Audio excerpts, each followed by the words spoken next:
Assalamualaikum warahmatullahi wabarakatuh. Bismillahirrahmanirrahim. Alhamdulillahi rabbil alamin. Wal aqibatu lil muttaqin. Wala udwana illa 'alal zalimin. Rabbi shrah li sadri wa yassir li amri wahlul 'uqdatam min lisani yafqahu qawli. La haula wala quwwata illa billahil aliyyil azim. Anak-anakku, para santri kelas 11 yang berbahagia, kembali pada kesempatan kali ini kita akan melanjutkan kajian daripada materi Sirah An-Nabawiyah, yang mana pada kesempatan yang telah lewat kita telah membahas mengenai satu judul, satu tema, satu topik, sedikit penjelasan tentang pembagian wahyu. Pada kesempatan yang telah lalu kita telah sampai kepada poin yang nomor 4. Pada kesempatan kali ini kita akan meneruskan tentunya pada poin yang nomor 5. Bismillahirrahmanirrahim. Istitradun fi bayani aqsamil wahyi. Poin yang nomor 5, al-khamisatu annahu yaral malaka fi suratihi allati khuliqa 'alaiha. Artinya bahwa Nabi SAW itu bisa melihat malaikat dalam rupa aslinya. Fayuhi ilaihi masya'allahu an yuhiyahu. Lalu ia menyampaikan wahyu seperti yang dikehendaki Allah kepada Nabi atau kepada beliau. Wa hadza waqa'a lahu marrataini kama dzakarallahu dzalika fi suratin Najm. Wahyu seperti ini pernah datang 2 kali sebagaimana yang disebutkan oleh Allah Subhanahu wa taala di dalam surah An-Najm. Selanjutnya poin yang nomor 6, as-sadisatu ma auhallahu ilaihi, yaitu wahyu yang disampaikan oleh Allah kepada Nabi. Wa huwa fawqas samawati lailatal mi'raj min fardhis salati wa ghairiha. Yaitu bentuknya ketika beliau berada di atas lapisan-lapisan langit pada malam ketika beliau dimi'rajkan, yang berisi tentang kewajiban sembahyang dan lain-lain. Yang ketujuh, poin yang nomor 7, as-sabi'atu kalamullahi lahu minhu ilaihi bila wasitati malakin, yaitu Allah Subhanahu wa taala berfirman secara langsung kepada Nabi sallallahu alaihi wasallam tanpa menggunakan perantara. Contohnya kama kallamallahu Musa bin Imran, sebagaimana dulu Allah Subhanahu wa taala itu telah berbincang-bincang, telah bercakap-cakap dengan Nabi Musa bin Imran. Wa hadhil martabatu hiya sabitatun li Musa qat'an bi nassil Qur'ani. Wahyu semacam ini pasti berlaku bagi Musa berdasarkan nas atau keterangan Al-Qur'an, dan menurut penuturan beliau dalam hadis tentang Isra. Wa subutuha li nabiyyina sallallahu alaihi wasallam huwa fi hadisil Isra'i. Wa qad zada ba'duhum martabatan saminatan. Sebagian pakar ahli sejarah menambahkan dengan tingkatan wahyu yang ke-8, yaitu wahiyya taklimullahi lahu kifahan min ghairi hijabin. Tingkatan wahyu yang ke-8 ini yaitu Allah Subhanahu wa taala berfirman langsung di hadapan Nabi tanpa ada hijab, tanpa ada tabir, tanpa ada pembatas. Wahiyya mas'alatu khilafin bainas salafi wal khalafi. Poin nomor 8 ini, tingkatan wahyu yang ke-8 ini menjadi termasuk masalah yang dipertentangkan antara kalangan ulama-ulama salaf dengan ulama khalaf. Intaha ma'atal khisin yasirin fi bayanil martabatil ula wassaminati. Begitulah uraian singkat tentang tingkatan-tingkatan wahyu dari yang pertama hingga ke-8. Namun yang jelas tingkatan yang terakhir ini merupakan pendapat yang tidak kuat. Kemudian kita teruskan ke maudhu atau judul atau tema berikutnya, yaitu mengenai perintah melaksanakan dakwah kepada Allah dan materi dakwahnya. Amrul qiyami bid-da'wati ilallahi wa mawadduha.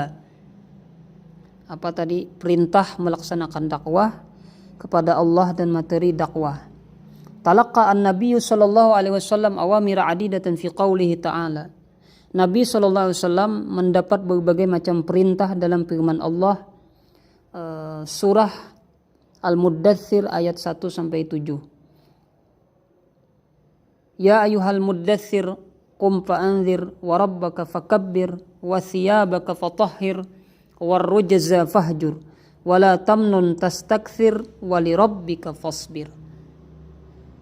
Artinya, hai orang yang berkumul atau berselimut, bangunlah, lalu berilah peringatan, dan Tuhanmu agungkanlah, dan pakaianmu bersihkanlah, dan perbuatan dosa tinggalkanlah, dan janganlah kamu memberi dengan maksud memperoleh balasan yang lebih banyak, dan untuk memenuhi perintah Tuhanmu bersabarlah. Awamiru basitatun sajijatun fil zahir. Sepintas lalu ini merupakan perintah-perintah yang sederhana dan remeh. Ba'idatul mada wal ghayati. Namun pada kenyataannya, pada hakikatnya, ia mempunyai tujuan yang sangat jauh. Qawiyatul athari wal fi'li fil haqiqati wa nafsil amri. Akan tetapi pada hakikatnya ia mempunyai tujuan yang sangat jauh, berpengaruh sangat kuat dan nyata, yang diantaranya dapat dirinci sebagai berikut. Yang pertama, poinnya adalah menjelaskan mengenai ya ayyuhal muddatsir qum fa'anzir.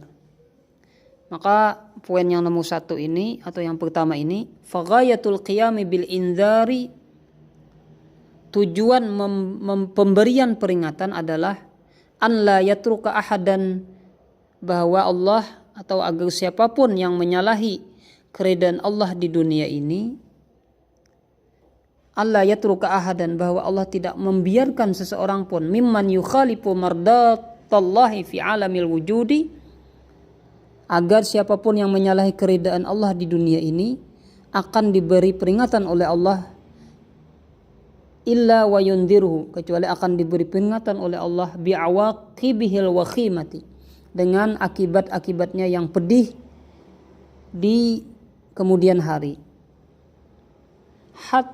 Hatta taqa'a rajfatun wa zilzalun fi qalbihi wa raw'ihi, hingga dan yang pasti akan mendatangkan rajfah, kegelisahan, wa zilzal, dan ketakutan di dalam hatinya. Poin nomor 2 yaitu menjelaskan mengenai bunyi ayat wa rabbaka fakabbir, wa ghayatu takbirir rabbi an la yatruqa li ahadin kibriyaan fil ardi illa wa tuqsaru syauqatuha. Tujuan mengagungkan Rabb agar siapapun yang menyombongkan diri di dunia tidak dibiarkan begitu saja, melainkan kekuatannya akan dipunahkan dan keadaannya dibalik total. Wa tuqlabu zahran li batnin, dan kekuatannya akan dibalik total. Hatta la yabqa fil ardi illa kibriya Allah ta'ala, sehingga tidak ada kebesaran yang tersisa di dunia selain kebesaran Allah. Contoh yang paling jelas yaitu misalnya Fir'aun yang mengaku dirinya sebagai Tuhan, lalu Allah binasakanlah Fir'aun itu. Atau ada lagi Qarun yang sombong dengan kekayaannya. Dia beranggapan, dia meyakini bahwa harta benda yang ia miliki hanyalah hasil dari jerih payahnya, hasil dari kepintarannya, pengetahuannya. Lalu Allah tenggelamkan dia ke dasar bumi. Hingga kita kenal dengan istilah kalau ada orang menemukan harta di dalam tanah itu disebut dengan harta karun. Kiranya sampai di sini dulu penyampaian singkat pada kesempatan kali ini.